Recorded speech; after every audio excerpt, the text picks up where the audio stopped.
me deu base para eu conseguir estruturar o negócio que eu tenho hoje. Você passa por RH, você passa por marketing, você passa por finanças.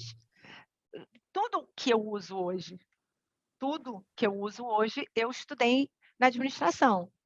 E aí, então acho que eu não vejo como teria sido outra formação para mim nesse negócio.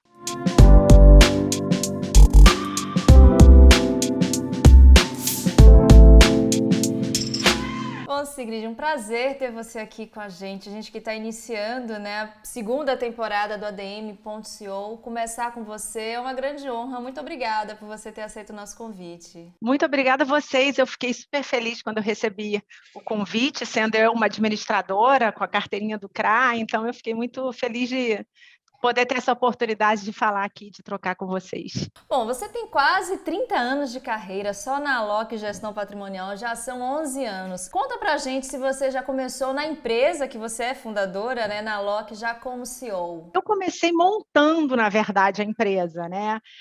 Quando eu saí da Globo, eu chamei uma amiga da faculdade também, administradora, e eu estava com a ideia, tinha muito essa ideia de montar esse negócio, e comecei construindo do zero. Então, não tinha o cargo de CEO porque éramos duas, né? Mas a gente foi estruturando, montando, colocando todos os conceitos em prática e fomos crescendo ao longo do tempo, fui construindo o negócio do zero. No meio da minha jornada, eu me associei a um family office que era a TNA, que já tinha uma expertise muito grande, que tinha muito a agregar, que foi uma escolha também muito feliz. E aí, quando a gente se uniu, foi daí que criou a Loki, né? Inicialmente, a minha empresa até se chamava Íntegra. E aí, quando a gente se uniu, a gente formou a Loki, e eu acabei com o tempo virando CEO porque fez sentido, né? De toda a trajetória, de tudo que eu tinha ajudado a construir com eles, eles acharam, a gente decidiu juntos e vamos seguir com você aí por um tempo e estou aqui. Lá na Globo você trabalhou por 13 anos, né, coordenando o mercado de capitais. Conta pra gente como foi essa experiência e como foi essa transição, né, de sair de um grupo como o Grupo Globo para empreender. Foi muito interessante, porque a experiência que eu tive na Globo foi uma experiência muito rica, porque a Globo, eu trabalhava na holding, a holding controlava várias empresas do grupo, na minha época tinha empresas muito diversas, né? Não só as que eles têm hoje, que é do core business, mas eles tinham até Jalé Mocotó, banco. Então, eu tive a oportunidade de ver muita coisa diferente. E tive a oportunidade de andar em várias áreas lá dentro, o que me deu muito conhecimento técnico, porque eu tive a oportunidade de rodar em muitos lugares lá dentro. E na época que eu trabalhei lá, não existia muito no Brasil family office. Então, o patrimônio da família era gerido pela holding.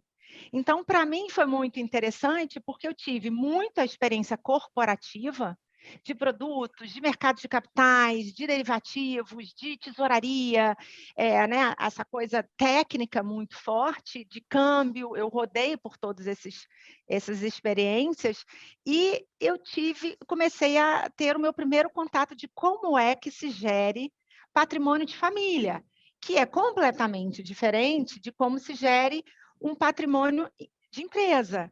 Eu comecei a assistir aqueles dois mundos, né? E aquilo começou a me gerar uma curiosidade enorme.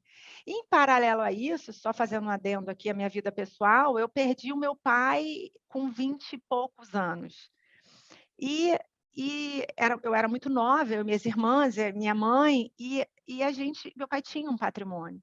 E foram 10 anos para fazer a sucessão do meu pai e não teve briga. E eu vi o quanto isso é importante. Então, aquilo me tocou muito pessoalmente, a ponto de eu querer trabalhar com isso. Então, eu tinha já uma experiência muito rica, fui passando por muita coisa na Globo, e chegou uma hora que eu falei, eu quero mais, eu quero mais. Né? E aí tinha aquela coisa que eu não conseguia ir mais, né? Então, quando você não consegue mais, né? E você é mulher e você quer mais, você faz o quê? Você vai empreender. E eu fui montar o meu próprio negócio, né, que se mistura um pouco até, com a minha irmã, né, porque minha irmã, na época, começou a ganhar dinheiro, falou: "Como é que eu faço?", eu ajudava ela, e vieram os amigos das minhas irmãs, e vinham outras amigas, eu quase que comecei a criar um negócio paralelo, informal, que eu fazia à Uhum. noite, quando eu chegava em casa. Então, com toda essa experiência, e eu ganhei muito, tinha muito conhecimento, eu resolvi empreender. Falei: "Olha, vou juntando as 2 coisas, sabe". Eu falei: E "Vou montar meu negócio, é isso que eu vou fazer". E eu foi um caminho natural, assim, que eu decidi ir por enfim, inúmeros motivos, e, eu tinha muita vontade de empreender, eu tive um pai empreendedor, e aí eu segui esse caminho, fui tentar, fui tentar. E foi um desafio a mais você gerir o próprio patrimônio enquanto uma gestora de patrimônio? Foi muito bom, na verdade, porque eu tinha todas as ferramentas para fazer da maneira que eu achava melhor, da maneira que eu acreditava. E ao longo dessa jornada, eu fui aprendendo muito, aprendi muita coisa nos últimos anos, eu aprendi muita coisa com meus sócios, eu sempre tive muito com quem trocar, eu sempre procurei estudar muito, ler muito. Então isso foi muito um aprendizado, que eu fui crescendo Uhum. muito profissionalmente também. E o fato de você cuidar do seu próprio, só quem reclama às vezes é meu marido, que ele fala: "Ah, você, não quer me dar atenção, santo de casa não faz milagre", só quem reclama às vezes um pouquinho é ele. Mas, foi bom, porque eu comecei comigo, né, assim, comecei Uhum. cuidando, vi que foi dando certo e fui ampliando isso e construindo, e estudando, e crescendo, e profissionalizando, e correndo atrás sempre de fazer o que fosse melhor para o cliente. Eu sempre tive isso, assim, na minha alma, de querer resolver a vida das pessoas, de querer, fazer o que for o melhor para o cliente. Eu nunca pensei em ter o melhor retorno. O meu drive era Hum. sempre, prover o que tem de melhor para um cliente. E explica pra gente, né, para quem nunca ouviu falar de gestão de patrimônio, que não conhece, que está chegando aqui no nosso canal pela primeira vez, explica de uma maneira bem simples o que é gestão de patrimônio, fala um pouco mais sobre o Family Office que você já citou, né, quando você estava falando da sua experiência lá no Grupo Globo. O que que difere um trabalho de um family office, por exemplo, dos bancos, dos private bankings, né? Eu acho que a grande diferença é como o nome diz em inglês, né? O escritório da família. Nós não somos o nosso foco não é vender produtos, o nosso foco é entender aquela família e trazer, no final das contas, uma harmonia familiar. É você planejar a vida daquela família, o hoje, o lá na frente e na sucessão.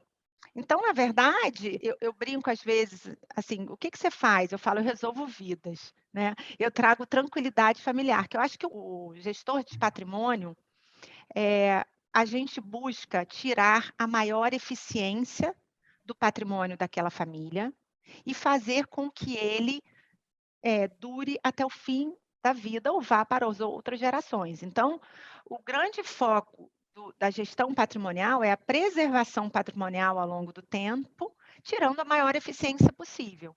Então, o que um family office faz? O family office, ele analisa todos os aspectos econômicos, financeiros, tributários e sucessórios daquela família.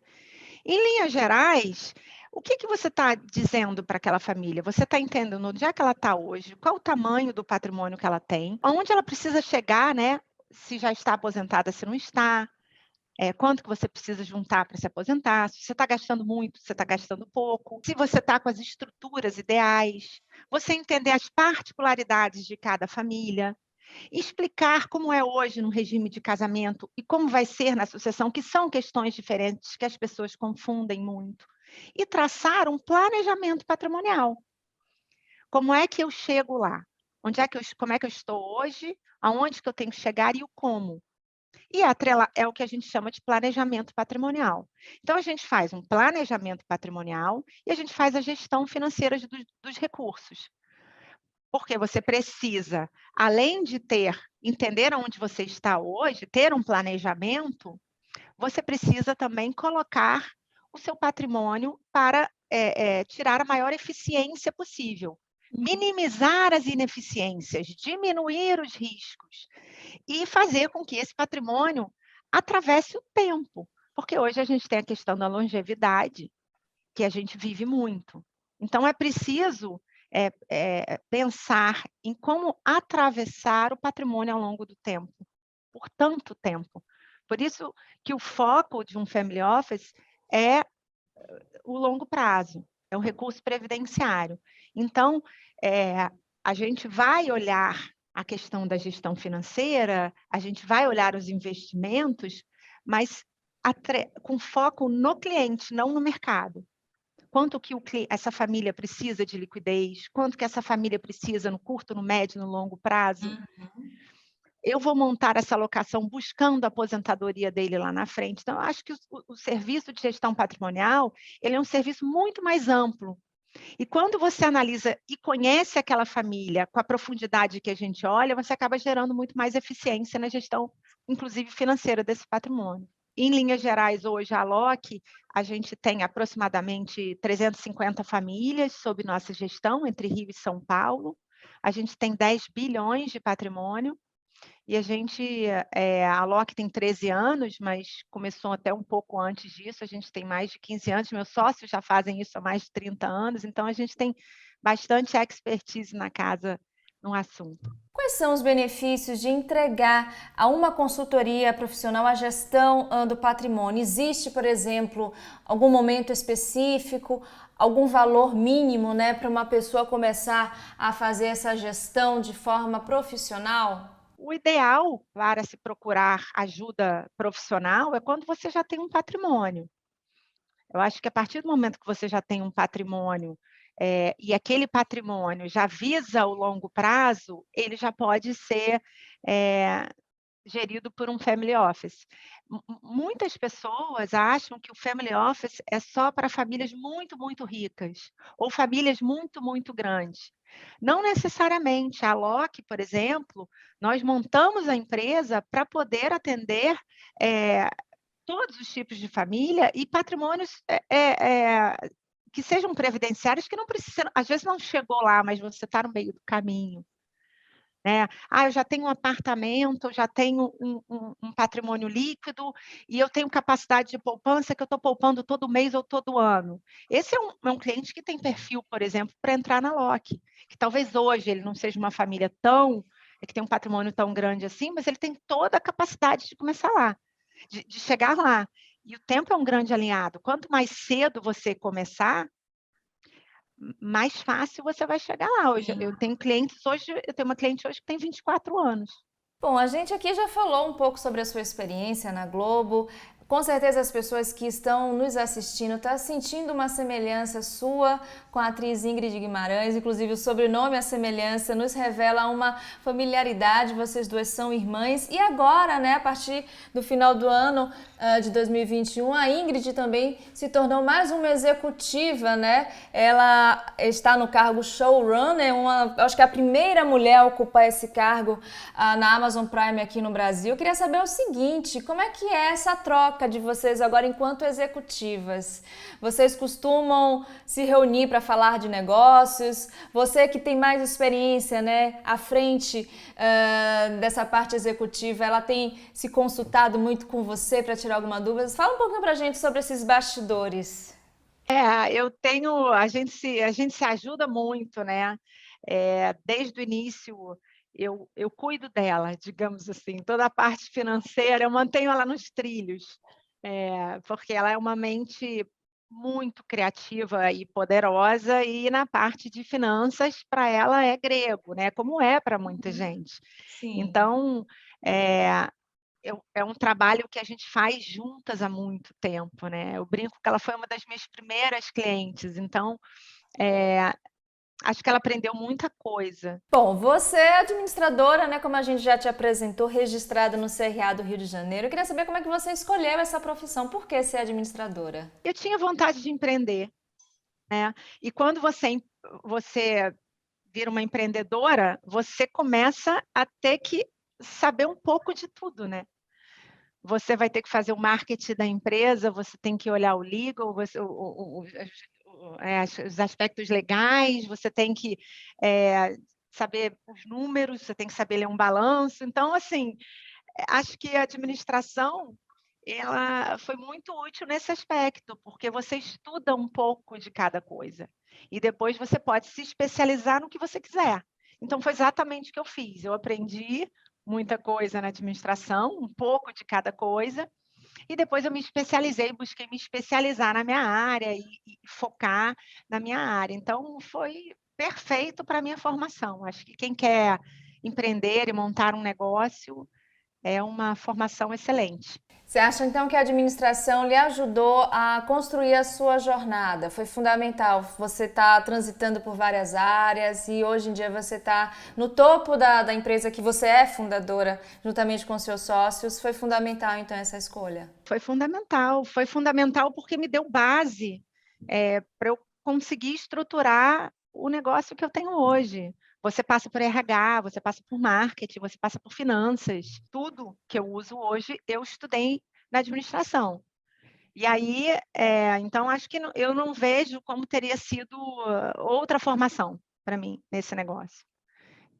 E aí, depois, como o meu mundo é muito finanças, eu acabei fazendo uma pós em finanças, depois eu tirei o Uhum. certificado, né? Aí você vai se especializando na sua área. Sim. Mas eu acho que é uma excelente opção. Eu li um artigo seu na Exame Invest, o qual você afirmava que o cenário para os ativos no Brasil só despencava em relação ao exterior. Em cima dessa sua afirmação, eu queria saber qual o impacto disso para a gestão de patrimônio aqui no país, Sigrid. Maria Rita, o mercado, ele projeta, precifica e ele oscila com as notícias do momento. Então, o mercado ele é muito dinâmico. Para você ver, eu dei essa entrevista, o mês de janeiro já foi diferente, já foi o contrário. Uhum. Né? Já lá fora foi muito ruim e no Brasil a bolsa subiu, lá fora caiu por conta da notícia do FED, então as coisas mudam. Então, o que eu quero dizer isso? Eu acho que na gestão patrimonial, que visa o longo prazo, que você quer que aquele patrimônio atravesse o tempo, e o mercado muda o tempo todo, é muito difícil você querer adivinhar o que vai acontecer. Então, o meu conselho para momentos como esse é a diversificação. É muito importante você se ater aos conceitos de ter um colchão de liquidez reservado para eventualidades, para crises financeiras e ter uma carteira diversificada, porque você nunca sabe aonde vai ser a crise e o que vai acontecer no mercado naquele momento. Quando você diversifica o seu patrimônio, tem um colchão de liquidez que você pode acessar sem ter prejuízo naquele momento, é possível atravessar qualquer momento de mercado. Então, sempre quando tem essas notícias, sim, dá um impacto, porque mexe com as variáveis, mexe com o mercado. Mas é muito mais eficiente você se ater aos conceitos para poder atravessar o tempo. Eu sei que você, nas horas livres, assim, gosta de praticar maratona, é verdade? Conta pra mim quais são os seus hobbies e se eu tô certa nessa informação. Eu gosto de correr, e em algum momento me meteram numa maratona, não sei onde é que eu estava com a cabeça quando eu caí nisso. É. E hoje em dia eu corro, obviamente nada profissional, né? Eu já acho assim incrível completar a maratona, mas assim eu já fiz 4, já estou inscrita na quinta esse ano. Virou um grande hobby. Acho que tem muito a ver também o processo para se fazer a maratona tem muito a ver com o meu trabalho. É longo prazo, é resiliência, é disciplina, é treino, treino, treino, é tirar, aguentar, controlar a emoção. Então, tem tudo a ver com a minha personalidade. Se você me perguntar, eu acho coisa de maluco, mas é o que eu mais gosto de fazer, é a prova de maratona, Pronto. de todas. Eu reclamo, eu xingo, eu pergunto por que eu estou fazendo aqui, mas eu adoro. No ano que vem eu estou inscrita de novo. Maravilha, maravilha. E para você, como um profissional, principalmente quem está se formando agora em administração, que já tem esse interesse em atuar na área de gestão de patrimônio, como é que ele deve se profissionalizar, né? A gente já sabe que sai da faculdade com alguns conhecimentos, mas existe algum curso, alguma área que você acha que ele deve investir para ele já começar com o pé direito na profissão? Eu acho que tem algumas coisas, eu acho que estudar nessa área é sempre importante, não parar de estudar, não parar de ler nunca. O mercado muda o tempo todo, as leis mudam o tempo todo. É preciso ter embasamento em primeiro lugar. Então, eu recomendo uma pós-graduação na sua área, uma pós-graduação em finanças, seja se for o caso de gestão patrimonial. Um certificado que eu acho muito interessante é o CFP, que é o Certificado de Planejador Financeiro, que se você tem interesse em trabalhar com gestão patrimonial, eu acho que é o que mais se aproxima do que você de fato trabalha. Então, por exemplo, na LOC, todos os funcionários a gente incentiva que tirem, a empresa inteira tem, até o advogado da empresa tirou. Então, eu acho que esses certificados, eles são muito interessantes, né? Tem o CFA para quem quer ser gestor e tem o CFP para quem quer ser planejador financeiro. Então, esses certificados, eles te complementam na sua educação para gestão de patrimônio, é o que eu recomendaria. Agora a gente vai transitar agora para uma outra linha da nossa entrevista, falar um pouco sobre a participação feminina, né, no mercado de trabalho, fazendo um recorte para a área que você atua. Como é que você tem visto, né, as mulheres no mundo financeiro e usando um pouco a sua experiência, né? Como é que foi chegar aos cargos que você chegou sendo mulher? Você acha que os desafios foram maiores, as dificuldades foram maiores? Você encontrou com muitas mulheres no seu caminho como executivas da área financeira? É um mundo masculino. Se você olhar minha trajetória, eu trabalhei quase que o tempo todo sempre com homens. Tive experiências de lideranças femininas maravilhosas na minha carreira, que me inspiraram. Não é fácil esse mundo, é um mundo machista, é um clubinho fechado, mas eu acho que está mudando muito. As mulheres estão todas correndo atrás, estudando muito. Eu vou te dizer um fato curioso aqui na LOC: 70% do quadro dos nossos colaboradores é composto por mulheres. E vou te dizer uma coisa mais importante ainda: a gente contrata os melhores profissionais, os que a gente considera os melhores profissionais para os cargos, independente de raça, independente, né? A gente pega o currículo. E aconteceu que a grande maioria das contratações tem sido de mulheres. Eu acho que isso já diz muito que as mulheres têm toda a capacidade. Eu acho que a diversidade é maravilhosa para a empresa. Você ter todos os tipos de diversidade, ela é necessária. Acho que as mulheres são super capazes, acho que mulheres, homens, enfim, cada um traz um tipo de olhar e a empresa só ganha com isso. E as mulheres estão preparadíssimas. Eu acho que esse mundo está mudando, graças a Deus. Acho que tem muito a evoluir ainda, né? Se você olhar, tem muito poucas mulheres CEO, por exemplo, nos cargos de liderança, ainda tem muito poucas, mas eu acho que o mundo está mudando. E entre os seus clientes, a maioria ainda é homem ou também já está mais mesclado? Você já citou, inclusive, que tem uma cliente super jovem, né, que já está preocupada na gestão do próprio patrimônio. Como é que fica na cartela de vocês essa diversidade? Já mudou muito, realmente. Agora, eu te diria que talvez não seja 50-50, mas aumentou muito. Inclusive, eu tenho famílias no qual quem vem ter a reunião e quem toma a frente das decisões é a mulher. E muitas mulheres que ainda não são casadas também estão buscando esse tipo de serviço. A gente veio de uma questão cultural que quem cuidava de dinheiro era o homem. Eu acho que é por isso que também essa profissão é uma profissão machista, né? Porque é uma herança cultural. Né? Era o homem que cuidava, a mulher ficava na cozinha, o homem que cuidava. Então, isso foi sendo quebrado ao longo do tempo, né? Eu, às vezes, pego clientes assim muito mais velhas que se separam, que o marido morre, e você vê que elas assim nunca foram ao banco. Então, existe ainda, isso ainda existe, né, Sim, de falta de educação financeira, de conhecimento do financeira. homem, mas a nova geração é independente. As mulheres querem ser independentes, né? Então, você vê isso nitidamente. E os próprios homens, né, acham ótimo que a mulher está tomando a frente, que ele pode focar no trabalho dele e tem alguém olhando isso. Então, Sim, eu vejo uma mudança, não é mais predominantemente homem, não. Muitas vezes, nas reuniões de família, quem eu estou sentada conversando é a mulher. E você acha que falar de finanças ainda é um tabu nesse sentido? Ou também está se quebrando isso? É um assunto árido, né, Maria Rita? É um assunto chato, assim, que as pessoas acham uhum, chato. Mas também está se quebrando isso, né?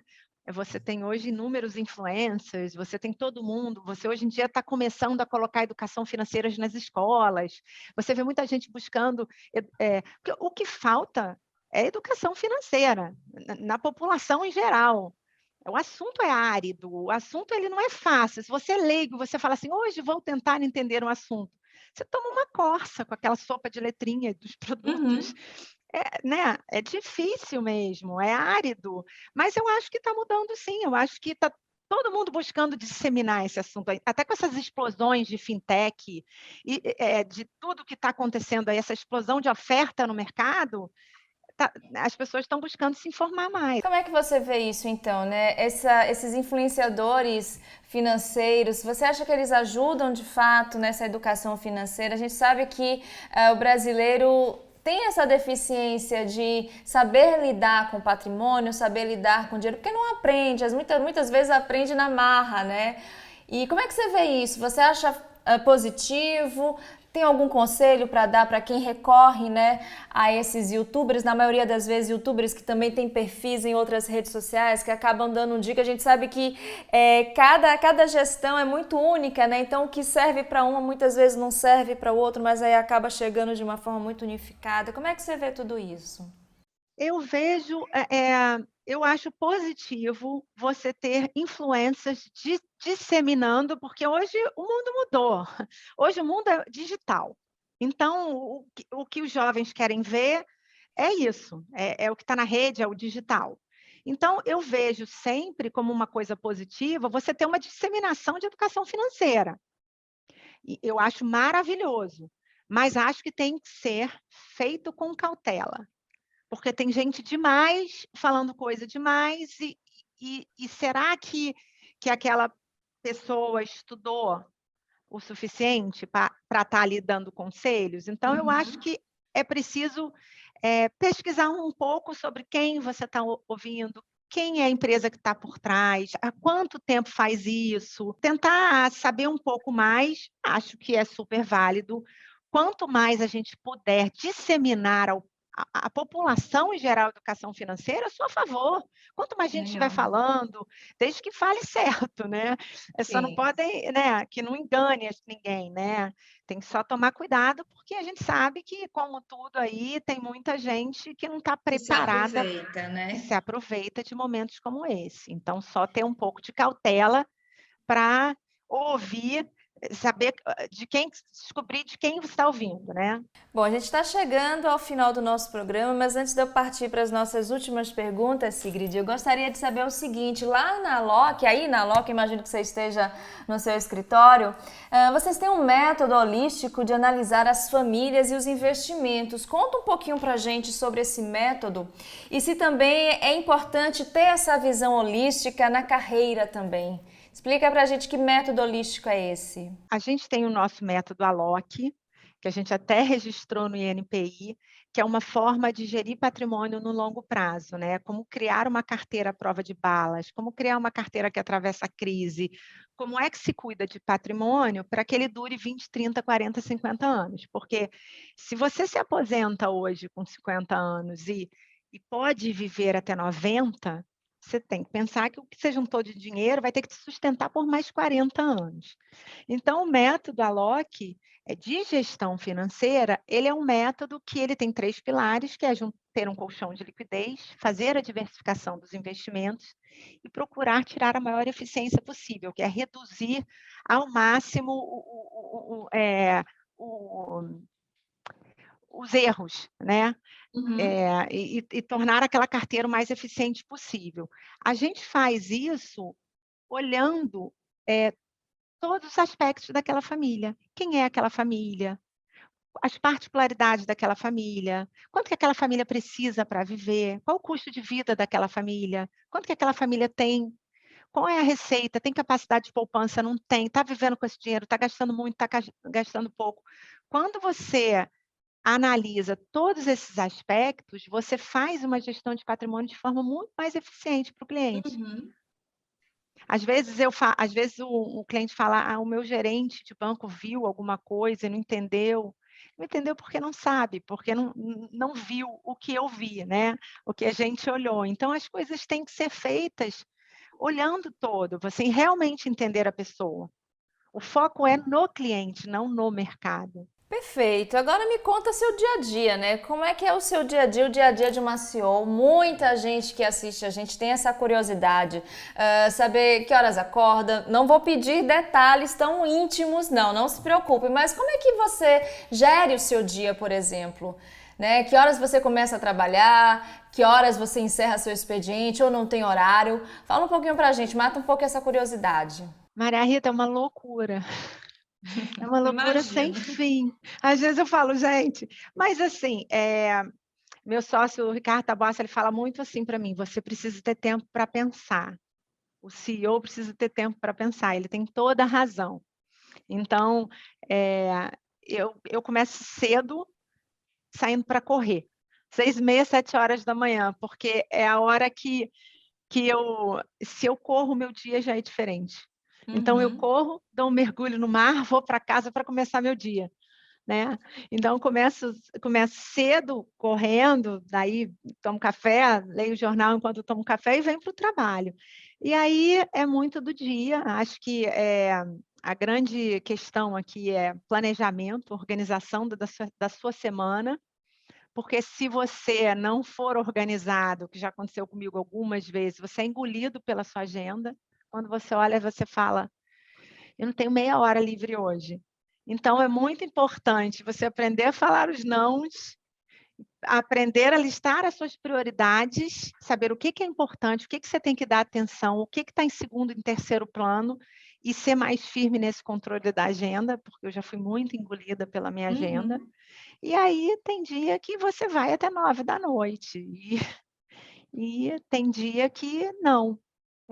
Assim, é muito assunto, né? Muita coisa que passa por aqui. Planejamento, uma boa gestão da sua agenda e uma Dá corrida de certo. manhã com um mergulhinho no mar faz toda Ai, a que diferença. maravilha! A semana que eu não corro é uma tristeza, que eu estou muito cansada, às vezes com preguiça, não vou, aí eu já fico estressada. E liderança para a gente, né? Antes da gente passar para a nossa última pergunta, que é a dica de leitura que eu sempre peço aqui aos nossos convidados.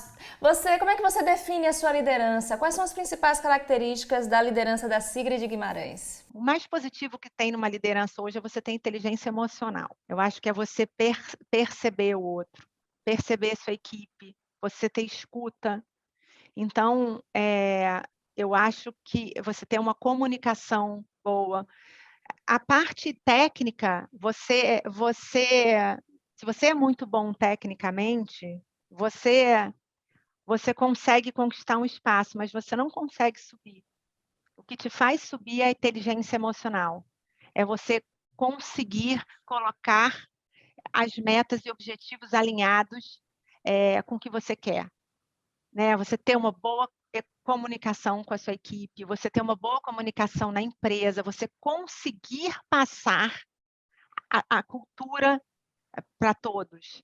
Eu acho que a inteligência emocional é fundamental. Eu fiz um trabalho de coaching para CEO, foi muito interessante, e ele falava uma frase que era o seguinte: seu QI é o que te faz entrar no elevador, mas o que é o que te faz subir. Eu acredito muito nisso. Bom, para a gente encerrar a nossa entrevista, infelizmente a gente precisa encerrar esse primeiro ADM.co de 2022. Que dica de leitura você dá para a gente, você deixa para a gente? Eu vou te dar 2 dicas. Uma técnica para quem quiser entrar nessa área e uma outra, não é que não seja técnica, mas que é interessantíssima, de finanças comportamentais, que é a Psicologia Financeira de Morgan Housel, que fala sobre finanças comportamentais, né? A maneira como você pensa sobre dinheiro, que é interessantíssimo. A maneira como você pensa sobre dinheiro faz toda a diferença, então eu recomendo muito a leitura desse livro de psicologia financeira. E se você pensa em fazer gestão patrimonial e cuidar de patrimônio, esse é um livro mais denso, mais técnico, mas que para nós aqui é uma bíblia. Eu até estou com ele aqui na minha mesa, por acaso, que é do David Swensen. O David Swensen é o gestor faleceu esse ano, infelizmente, maravilhoso, gestor dos endowments de Yale, da faculdade americana.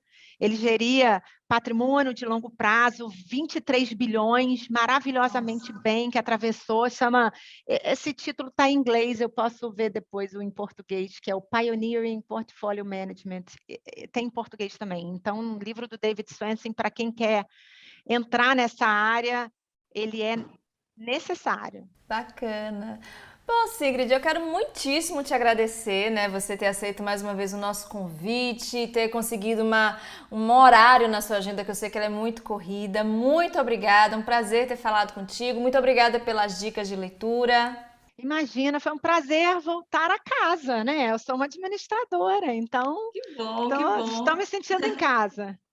Obrigada pelo convite. Imagina, a gente que agradece. Tchau, tchau. Eu quero agradecer a você também que ficou conosco nesse primeiro programa da segunda temporada do ADM.co. Espero que você tenha gostado. Não esqueça de se inscrever aqui no canal se você ainda não for inscrito, de ativar as notificações no sininho aqui embaixo e, claro, de deixar os seus comentários. Diga quem você gostaria de ver aqui sendo entrevistado e também nos siga nas redes sociais, combinado? Até o próximo ADM.co.